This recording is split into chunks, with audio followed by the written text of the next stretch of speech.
Okay, good morning, good afternoon, everyone. I can see that some people are already joining.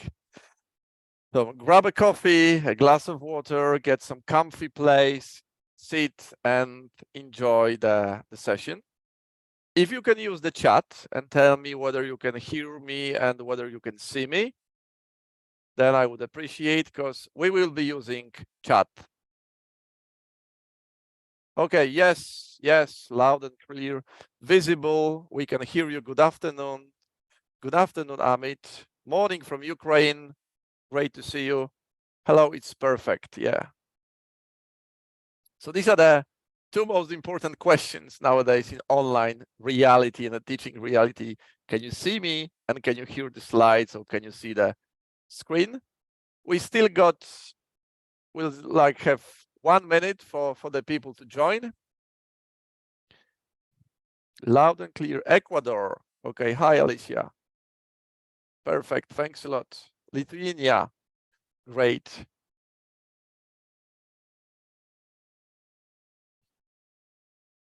So I'm based in Poland, in Warsaw, and this is actually the second day of a really beautiful spring. We've got like 15 degrees.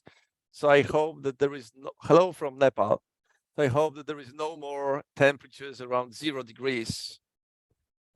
Andrea joining from Philippines. Good to have you here.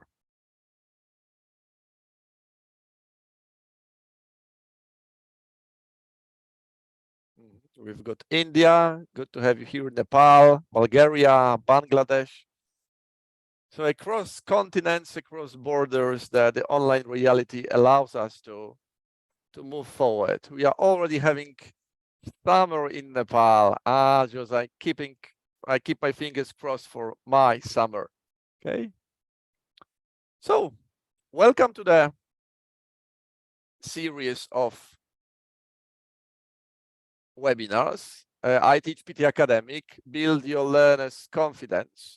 So as you can see, today is the second webinar, and actually this is the webinar by the very word confidence. We'll be covering the elements of how to build and how to enhance learners' confidence. There are several sessions ahead of us. So we've got them in May. We'll start the section with skills challenges. So we've got the speaking challenges, overcoming reading challenges, listening challenges, of course, the writing. So this is the very gist of the strategies and the things we are likely to improve or to demonstrate how can you cope with various challenges. And the last two sessions are the practitioner's experience. So we're gonna hear from a person who's actually running PTE preparation courses. And the last session is about the myths, okay, that they've been created around PTE Academic. So we'll call them out and say whether they are applicable in the reality, or maybe they are just figment of imagination. And today is the session on building learners' confidence. We'll be using chat from time to time because I'll be asking some questions. So please do participate, and it will help me, and we'll see what can we create together. So since it's the confidence webinar, if I can call it like this, there is a first question. And the first question is on the screen, that looking at your experience, how can you tell if you are dealing with high confidence students? Okay. And put your reply in the chat. How can you tell that you are dealing with high confidence students?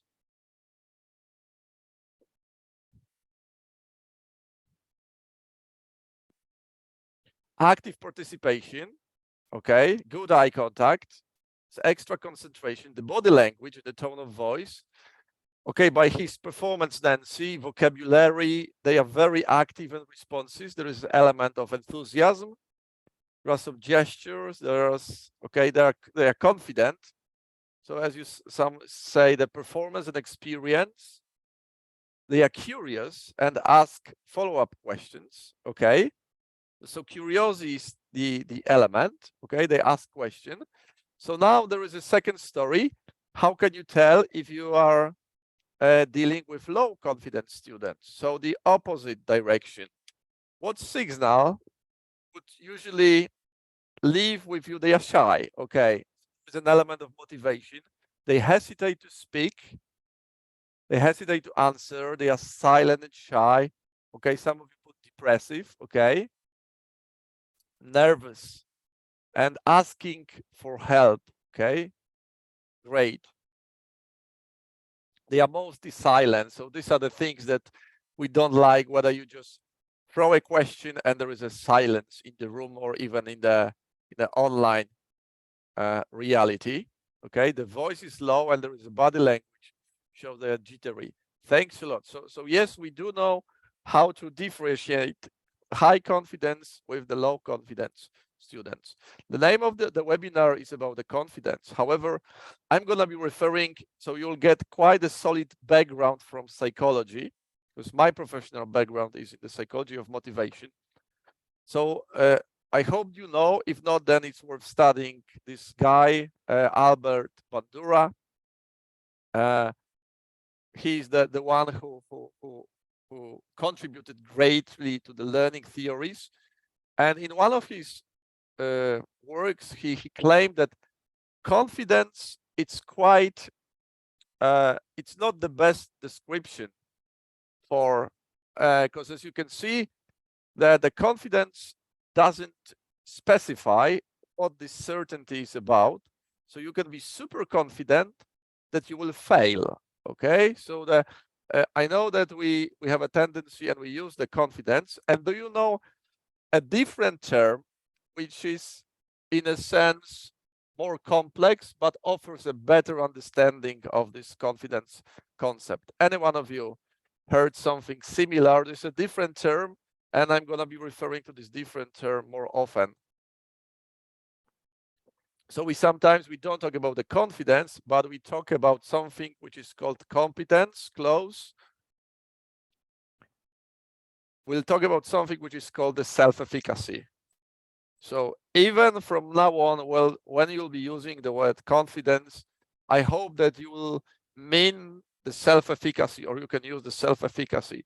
So this is actually the belief that you can produce and you can reach a specific goal. Okay, so you can produce a given levels of attainment. So this is my individual belief that through my abilities to execute a particular behavior, I can reach a very specific goal. So we're going to talk about the self-efficacy. So it's really important to mean self-efficacy, even if you name it confidence, but I'm going to be referring to self-efficacy. Okay, and there are 4 elements of self-efficacy according to the research that can build this phenomenon within a student, within a learner, or within a person. The first one is a mastery experience. So this is the most powerful and the most effective. So this is actually witnessing or actually doing the things and emerging successful when you do a particular element like an exam item type. Okay, so actually experiencing success. The second one is a vicarious experience. So when you observe other people. Then there is a verbal persuasion. I'm not a big fan of the word persuade, so I would call it like a verbal encouragement.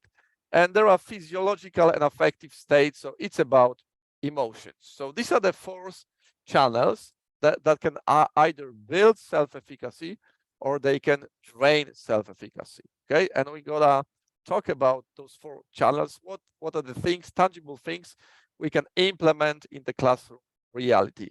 But before we move into this toolbox, there is an element to remember, a mini experiment right now. So imagine that you will get a new language group commencing the next month, and you will get 25 students. The level will be intermediate. And as a director of studies, imagine that I'm the director of studies, and I'm going to tell you that there was a language learning ability test, and all the students, they score were in the top score section, so meaning they received the highest scores, and you will get a very talented and diligent students. Okay, so you will get like something which seems to be very successful. Okay, you will get a really successful students. And now, can you please have a look at those elements? I just underscored some of them. So looking, imagine that you will get this type of students. And can you tell me about your motivation? What is your motivation towards this group? How would you describe your motivation towards this group? Okay. How would you describe your motivation towards this group?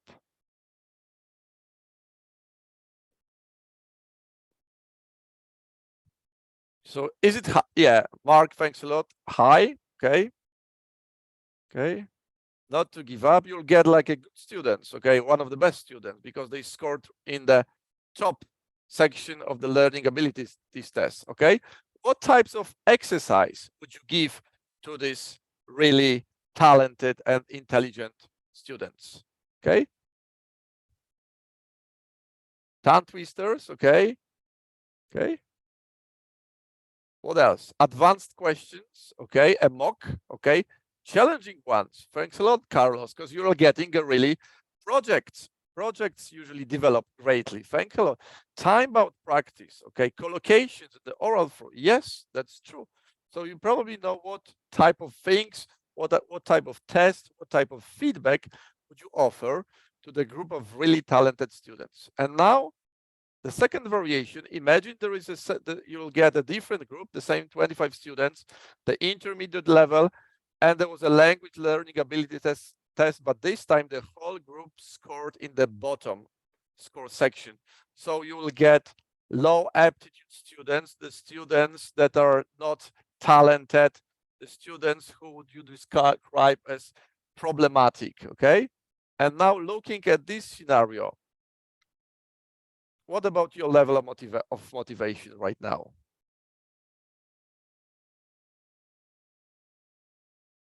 Just believe in yourself and work hard. Yes. And what types of exercise would you give? Pair work, okay. Short comprehension, basic grammar, okay, something to boost their confidence, basic fundamentals, communication skills, short speeches, vocabulary. Yes, so this intervention, it's good to do in a live group where people can interact and just offer some time, because in most cases, it seems that teachers who would get the talented students, for some reason, would interact in a different ways than those teachers who would get these low aptitude students. And actually, this is something it was like a very small replication of an experiment created by Robert Rosenthal and his friend Leonor Jacobson. It was experiment in the primary school in San Francisco, if my memory serves you right. And what they did is they measured the IQ. They conducted the intelligence test before the year, and then they informed the teacher who would be working with the students that 20% of your students are intellectual boomers. Okay, so it means that 20% of your group, and they just showed those 20% of your students have are quite likely develop greatly. Okay, and they came back again after a year just for a retest of this intelligence test, and surprisingly, those 20% of students showed progress and developed greater than the rest of the group. However, the paradox was, and the trick was, that those 20 students, 20% of the group, they were selected at random, okay? They didn't show any sign of being intellectual boomer before the start of a school year. So just the researcher, the Rosenthal, selected 20% at random and informed the teacher. And what we observed by the end of this experiment, that actually teachers were creating something which is called the flourishing climate for those students, so that the feedback was presented in a different form, and they were offering a chance for those students to demonstrate their skills and knowledge, and they were offering exposure to a challenging tasks. Okay, so this was the beginning of something which is called self-fulfilling prophecy.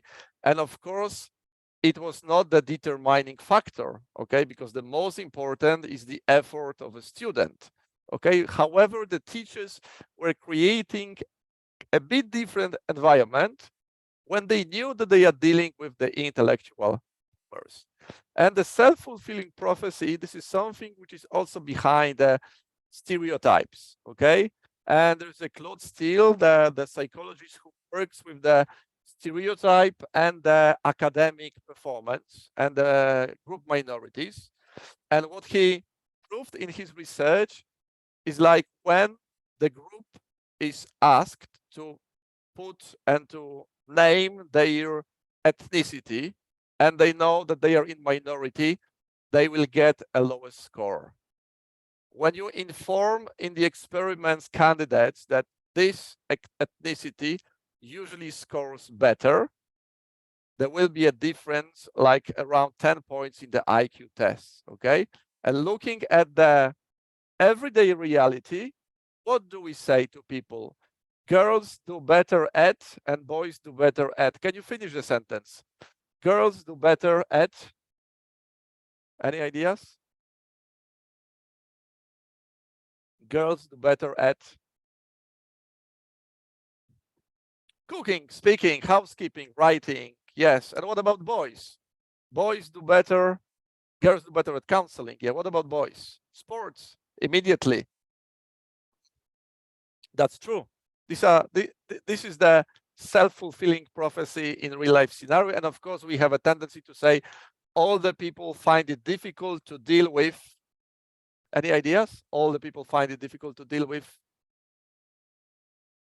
depression, okay, sports activities, anxiety, technology, okay, the writing section. That's true.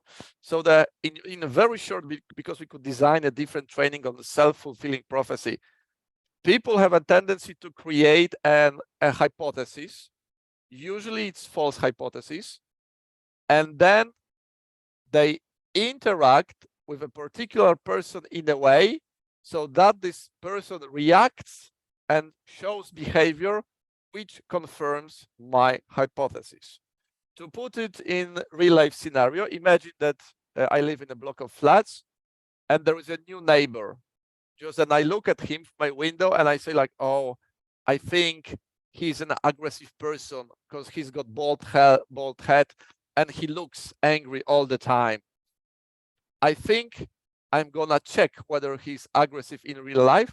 So I'm gonna throw a stone at his dog when he's walking him by the park. So I throw the stone and I look at this person like, oh my God, he's shouting at me and he's aggressive towards me. So yes, that was true. He's an aggressive person.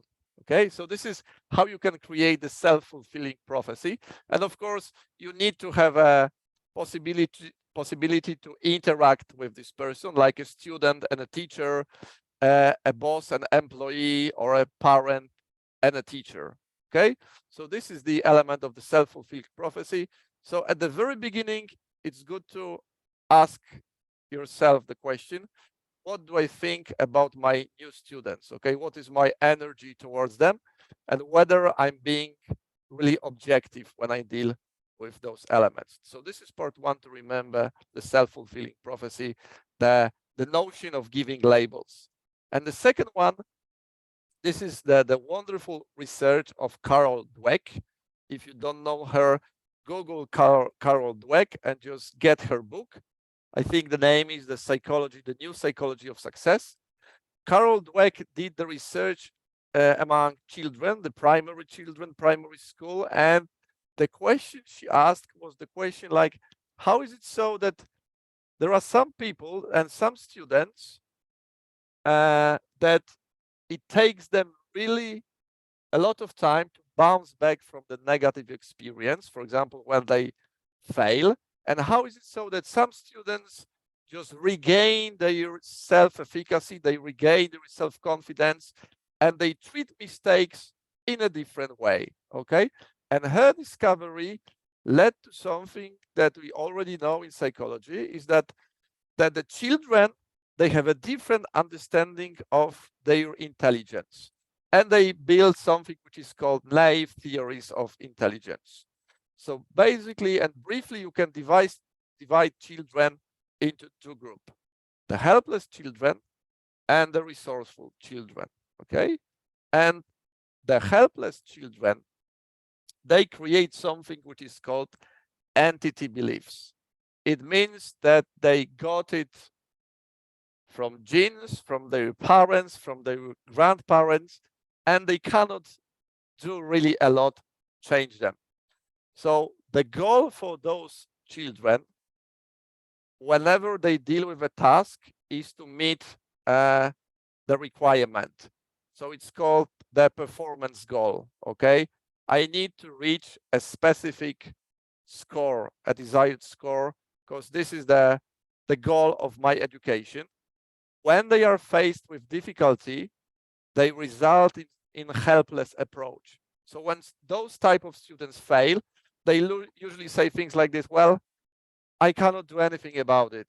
That's the way I am, and sorry, that's my nature.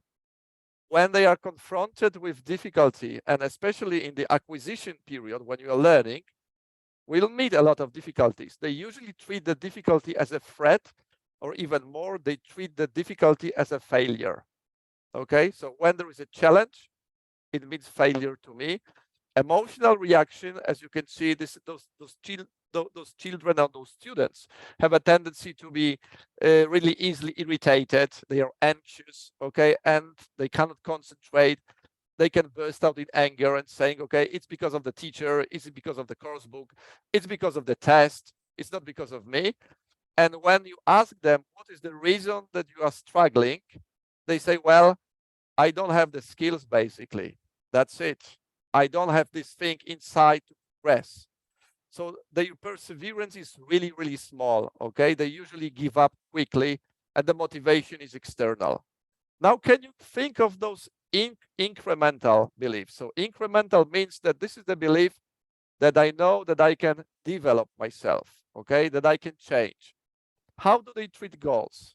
Okay, we've got the meet the requirement. What about goals for those with incremental beliefs? Any ideas? How do they treat goals in life and in education? Meet the requirements gradually, okay? Thanks a lot. Excitement, okay, great. How do they react to difficulty? Okay, they can pursue anything easily, okay? So we've got helplessness as a reaction to difficulty. What about the other group? How do they react? They create innovative instructions, perseverance, okay? Excitement, great.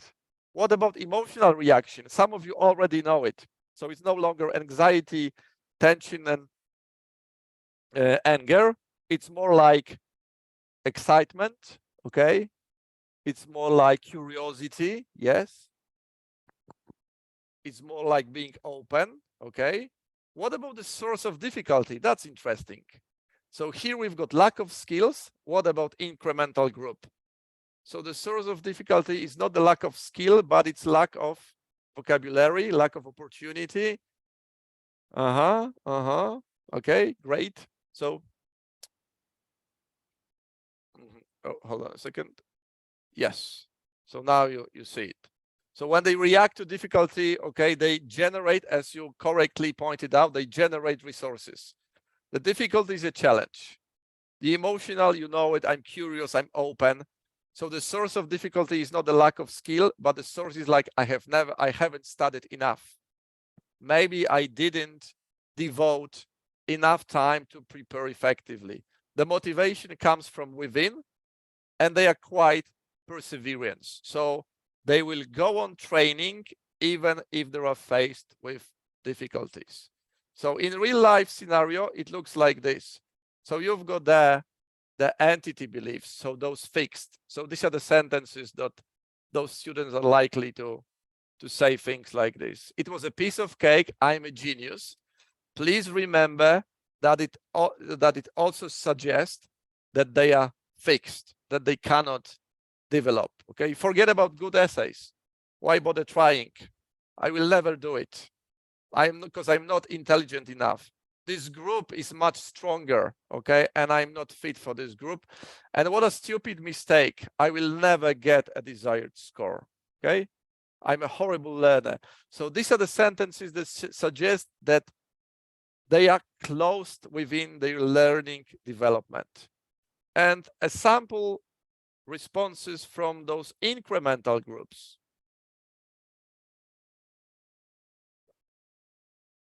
So next time I will try X and Y. So those people are not likely to say it was a piece of cake, I'm a genius. They are likely to say, okay, I spent quite a lot on this assignment and it reflects my effort, okay? I know that I worked hard to get this score. So it's not easy. So let's see how to approach it in a different way. How did this happen? What can I do? How can I work differently in this field?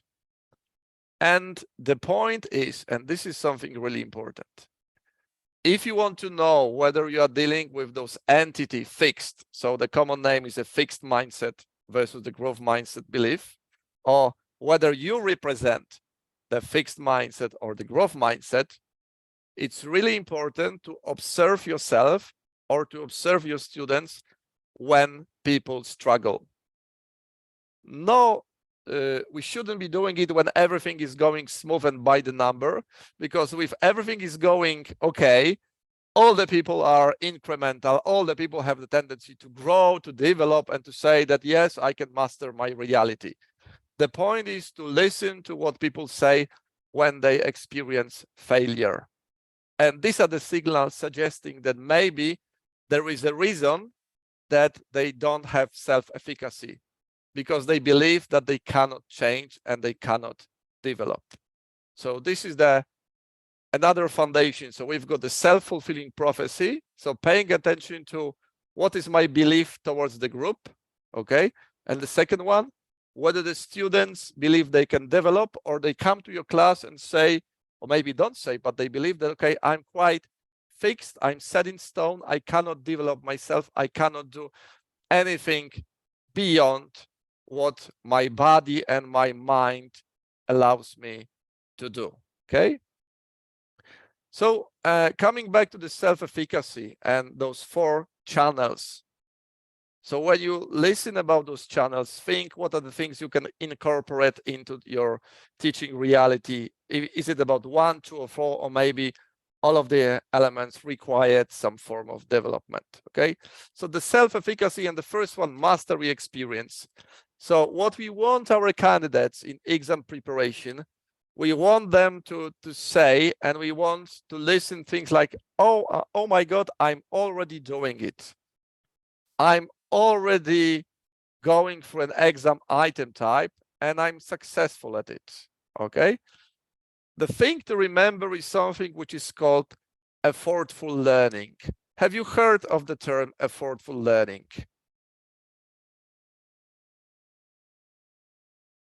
No, yes, okay, Upskills Academy, thanks a lot. So the effortful learning is basically, you should offer the item types which are just above the current level of competence for your students, just above, okay?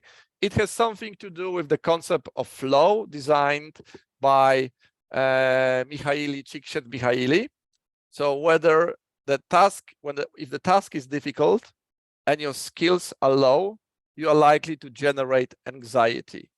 When your skills are high and the level of task is easy, it is likely to generate boredom. Okay, so you should offer item types which are just above the current level of competence.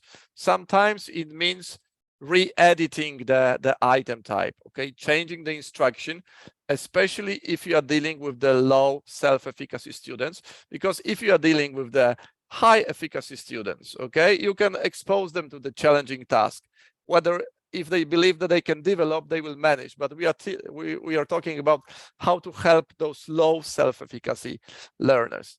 Another important element, this is the success talk versus the failure talk. And looking at my experience attending various courses and the language learning processes, I think that there is too much pressure given to the, well, it used to be, given to the failure talk, and there wasn't enough space to talk about the success within the classroom reality. So there was an inner belief, false belief, that we should talk about the mistakes and we should talk about problems, and we shouldn't spend time talking about the individual student success. So if he gets a good score on exam item types, on writing essay, on providing the good summary or retelling lecture, it means that he mastered this item type, and I shouldn't be asking question, what makes you successful at this particular element? Okay, I shouldn't be wasting my time. On the contrary, if you have never done it, it's good to introduce success talk, okay? Asking the students, okay, what are the things that tell you that you are successful at this element? Share your success strategies. You can do it in the pair work, or you can do it in as an individual activity. Chunking is very easy, okay? So this is like cognitive behavioral therapy. So you take an item type and you divide it into really, really small bits when you are dealing with the low self-efficacy student, and you just offer exposure to success. Okay, you can read the instructions successfully. You can understand the gist of a text. You can master the paragraph. You can master the linking phrases, okay? A very, very small elements just to allow this person to have this aha moment. Oh, I'm already doing it. So I know what to do to progress. The element worth remembering is something called feed forward. It was designed by Marshall Goldsmith. So feed forward, it's a different version of feedback. As the name suggests, we are not going backwards, but we are going forward. It's asking the questions to your students, okay, what can you do differently next time? Okay, is there a different strategy? And you can, of course, demonstrate this strategy, or you can ask, is there a different strategy that you can implement when you will be dealing with this item type during our next lesson? And sometimes I know some of the language training providers, they do something that like a progress chart. So there is a progress chart for a student, and when you offer comparison, they compare the student's performance against their own goals, never against the goals of the group, okay? Especially with the low self-efficacy students.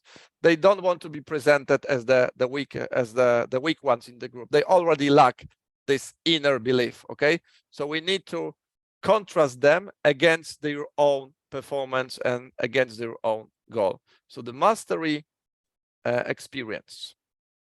Making them feel motivated and make them understand their mistakes will help them. Yes, that's true. And we're gonna talk about it. And we're gonna talk about it within the next session. So the next one is something which is called vicarious experience. So it means you observe other people succeed in a particular item type. So there are two variations. You can ask those best learners to be a mastery model. So the mastery model actually demonstrates how to deal with the task, with an item type perfectly. So basically they take the reading, they take the writing section, they take the listing item type, and you say, okay, so demonstrate how you deal with this item type, and they do it quite well. The best option and the better option for the low self-efficacy students would be to introduce the coping model. So this is the same, let's say that the best student or a group of students who do well with a particular item type, and they do not perform the task, but they tell and they demonstrate how they've learned the strategies to become successful at this particular item type. Okay, so the coping model has been proven to be more effective when you are dealing with the self-efficacy, low self-efficacy students. Okay, and especially it's worth remembering that when people learn, when students learn from each other, if you can group them in a sense that those students are similar to each other on characteristic they deem important to themselves, whether it's, I don't know, the interests, the age, the clothes, the topic of conversation, etc., etc. So then this model learning process is likely to be a bit more effective. Okay, there is a different side of this coin, because when you group students which are similar to each other on the trait that they consider important, and the other student fails, the low self-efficacy students can even weaken their performance because they can look at the other person's like, if this person cannot perform really well, then for sure I'm not gonna make it. Okay, so when you offer the exposure with those comparisons, when you offer the exposure and an opportunity to learn from different people becoming successful, it's good to remember about these similarities and pay close attention for upward and downward comparisons. So the downward comparisons is I compare myself against someone who is worse than me. And this strategy is used in crisis management or when you're dealing with chronic illness. Okay, it's aimed to soothe your emotions. Upward comparison is I compare myself with someone better than me, and this should be monitored by a trainer, by a teacher, by a tutor, so that the students understand that this comparison should serve them as a form of inspiration, that they can learn from them, and they shouldn't fall into the trap that we have right now in the internet, Instagram, etc. People compare themselves against different people presenting flash and beautiful images of becoming successful in life, and it could result even in higher anxiety. So upward comparisons, yes, especially in a form of becoming a coping model, and especially when they can learn from those successful students and when they can get inspiration from them. Okay. The next element, verbal persuasion, I would change it to verbal encouragement. Okay, so as a language, when you are running the preparation courses, we should be offering this verbal encouragement. So allowing them to jump into the unknown territory, making small steps, okay, observing themselves progress, and this persuasion or encouragement should be credible. Credible, it means that it should appear when there is a opportunity to observe some movement. So this is sometimes this false trap when people have a tendency to praise students for everything they need, even if they are not making any progress. Okay, yes, you're doing good job, go on like this. Extra careful with it, because our lovely students, they are really intelligent and they can contrast the reality against the things that the teachers say. Okay, so I'm getting positive feedback. I can see that I'm no longer developing, I'm not making any progress. So my teacher's words will lose credibility. Okay, so this is the point to keep keep in mind when you are dealing, when you'll be praising candidates. And of course, as some of you suggested in the chat before, sometimes we do have to explain the mistakes. So you can go for the corrective feedback. Okay, so well, they've made the mistake, and you correct the mistake and you explain why. Okay, you can go for the process feedback. The process feedback is likely to be quite successful in a situation when, for example, there's a reading section, your candidates, they have good answers, but they are not sure why they are correct, and they lack the knowledge why the other ones are not correct. So then the tutor, the trainer, is likely to engage in the explaining the process. Okay, what is behind the correct choice and what is behind the incorrect choice. And sometimes prompting, of course, you can redesign the question, you can paraphrase the question, you can reteach the learning strategy and ask the students to come back to the reality and come back to the to this item type again. Okay, so make sure when you offer this encouragement, it's credible. When you offer positive feedback and you go for the praising, so the praising should be reflected in the real life reality, okay, because they were working hard and they made progress, even the small one, but still the progress could be observed in the teaching reality. And the last one, it's good to know that as a teacher, as a trainer, as a student, as one of the Gallup researchers once said, please remember that the whole person comes to your class, not the student, okay? And the Gallup researcher was referring it to the working environment, that the whole person comes to work, not just the worker. But the same situation is with the students. The whole person comes to your class, not only the student. It means that they bring the experience of the family situation, they bring their emotional state, the classroom reality. And yes, we don't have to be trained psychologists because there is a different group dealing with this type of support. However, we can implement small interventions just to offer students a chance to rebuild their emotional state, to come back to the balance. The first one is very easy, Jacobson relaxation. Have you heard of Jacobson's relaxation strategy?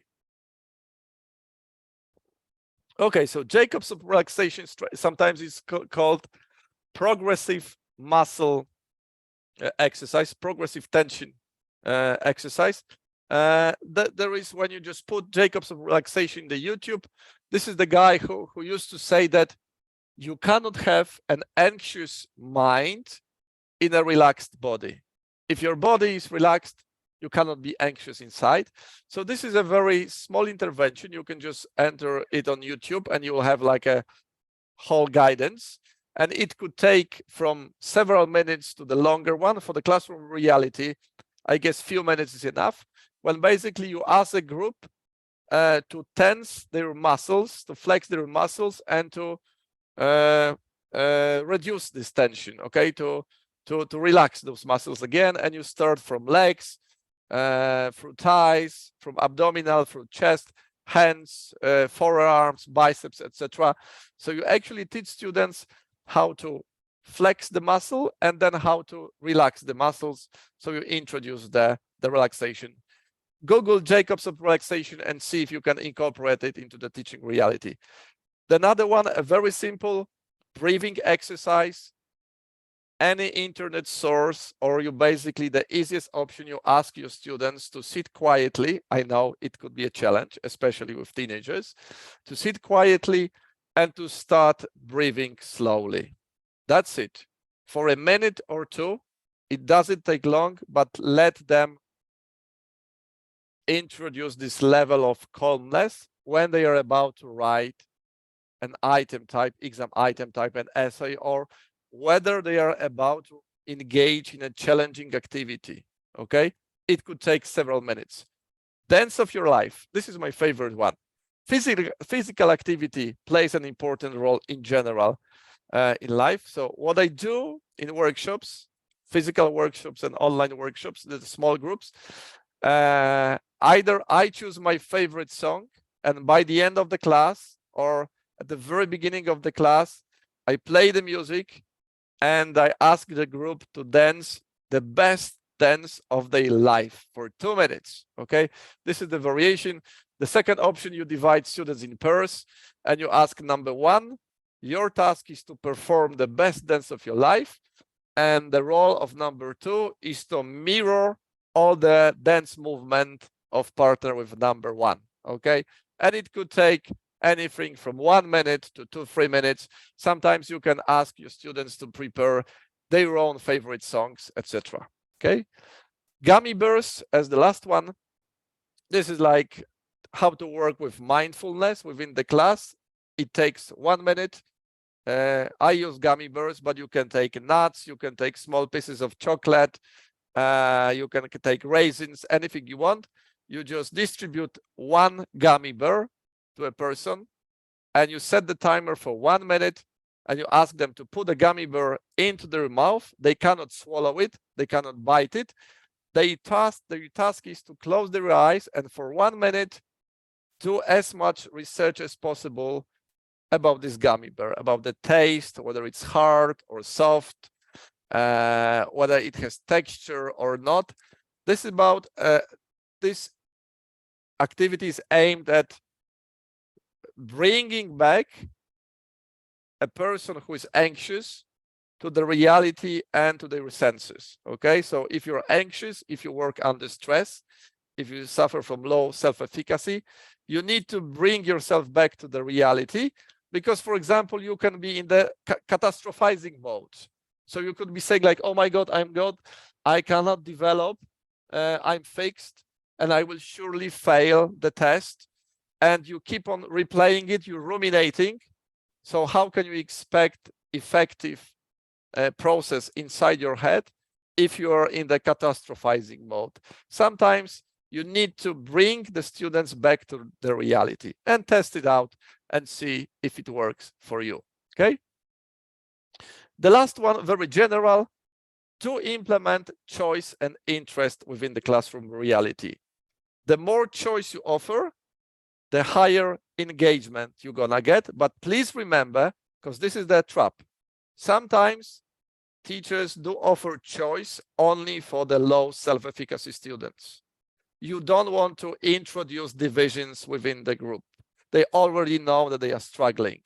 If you offer a choice, for example, feel free to choose the topic of your essays, feel free to choose the academic article that you're gonna read, feel free to choose the deadline of the next written assignment.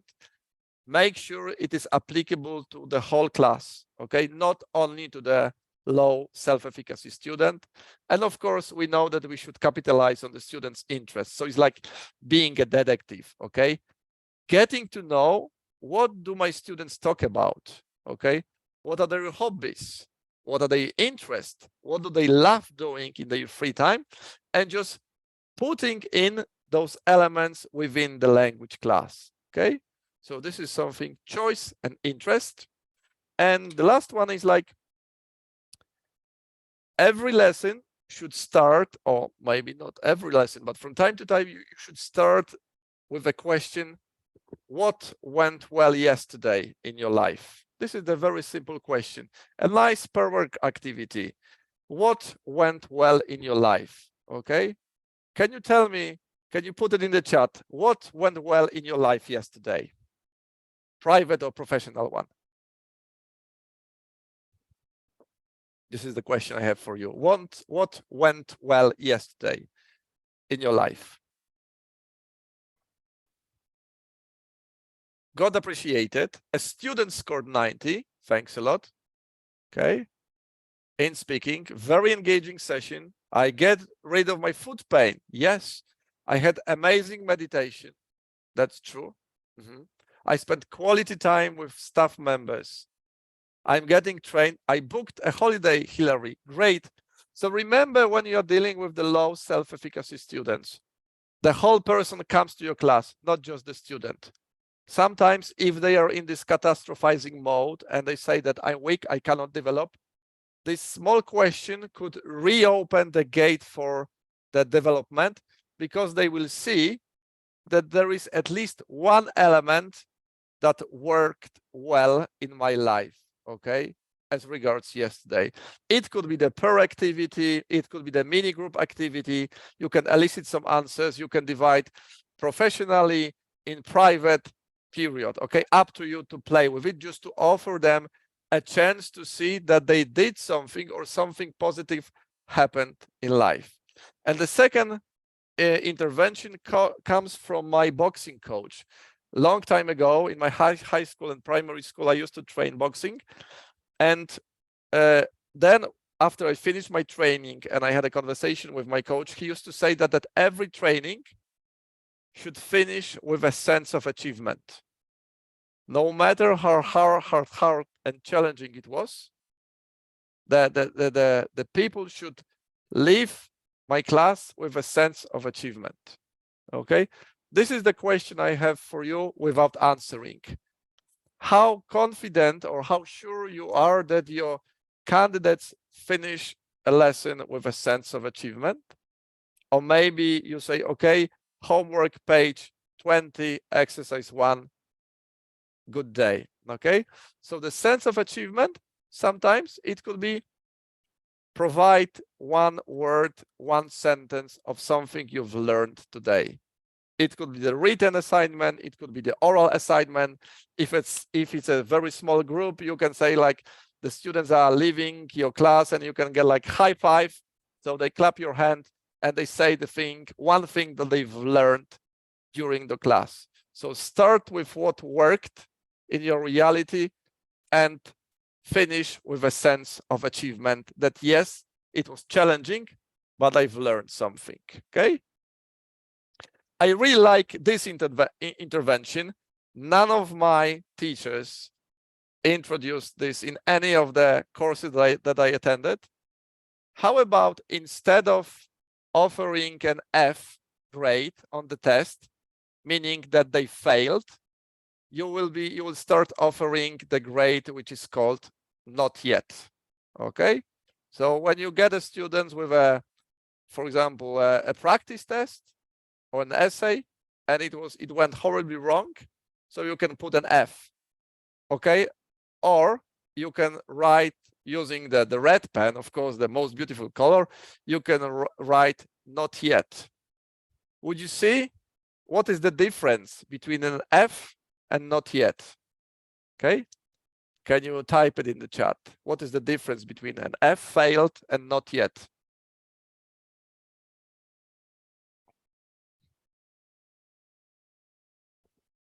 Yes, entity versus incremental goal. I'm not saying that you are not successful. Yes. I'm just saying that you aren't there yet. I'm saying that I believe and you need to work harder to get. For some people, especially, and now you know it because I saw you wrote in the chat, like when you get an F and you are dealing with this low self-efficacy student, this entity belief, very fixed, and they see failed, they say, oh my God, it's because of me. It's because of my skills and I'm a failure. If you tell them not yet, you are just sending them a message, okay? You will get there, not at this moment, but the road is not closed, okay? So this is the nice intervention, okay? And the last one, for some people, probably the most important intervention. Whether because we talk about how to build confidence, now you know that we will be building the self-efficacy among our students. So I'm sure that you will get high self-efficacy students with beliefs that they can develop, and you'll be getting this low self-efficacy students. So you've known some of the strategies.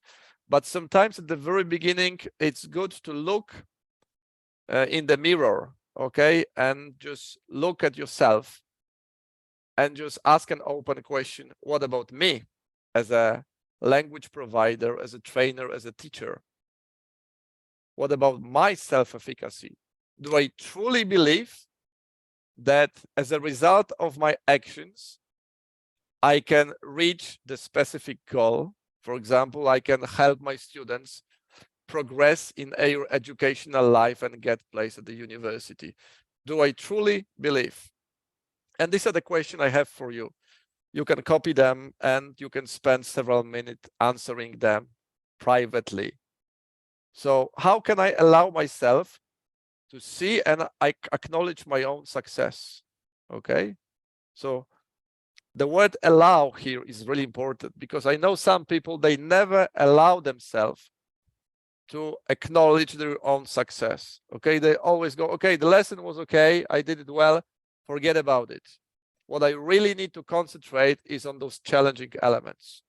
No, what are the things you need to do to allow yourself to acknowledge your own success? Okay, how can I allow myself to benefit from observing others? Okay, especially When I was working at the language school, there was this inspection or observation lessons.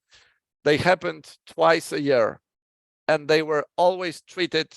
How do you treat when you are informed by the director of studies that, for example, next lesson, there will be a fellow teacher coming to your lesson? Okay, what immediately jumps inside you?